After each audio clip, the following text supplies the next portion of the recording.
નમસ્કાર, ગુજરાત બ્રેકિંગ તરફ આગળ વધીએ તો ગુજરાતમાંથી સૌથી મોટા સમાચાર સામે આવ્યા છે। વડોદરામાં મુંબઈ જતી લક્ઝરી ટ્રેલર સાથે અથડાઈ અને 6 ના મોત અને 17 લોકો ઈજાગ્રસ્ત થયાના સમાચાર બહાર આવ્યા છે। ઈજાગ્રસ્ત લોકોને પતરા કાપી બહાર કાઢવામાં આવ્યા। સૌથી મોટા સમાચાર વડોદરામાં બન્યા છે। વડોદરામાં કપુરાઈ ચોકડી પાસે રાજસ્થાનના ભીલવાડાથી મુંબઈ જતી લક્ઝરી બસ ઘઉં ભરેલા ટ્રેલર સાથે અથડાતા ગમખ્વાર અકસ્માત થયો।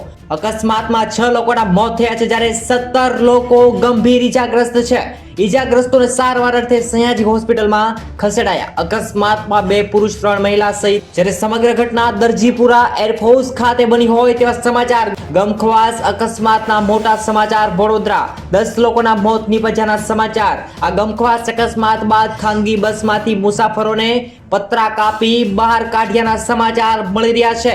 જી હા, સૌથી મોટા ગુજરાતમાંથી જે સમાચાર સામે આવ્યા છે, ભગવાન આ લોકો જે આ ગમખ્વાર અકસ્માતમાં મૃત્યુ પામ્યા છે તે લોકોને ભગવાન દિવ્ય આત્માને શાંતિ આપે। જરૂરથી કોમેન્ટમાં ઓમ શાંતિ લખજો। દરેક મિત્ર સુધી આ વિડીયોને શેર કરો। દરરોજ તમારી આસપાસના નવા સમાચાર માટે આ યુટ્યુબ ચેનલને સબસ્ક્રાઇબ કરો, નીડર ખબરો સૌથી પહેલા જોવા માટે।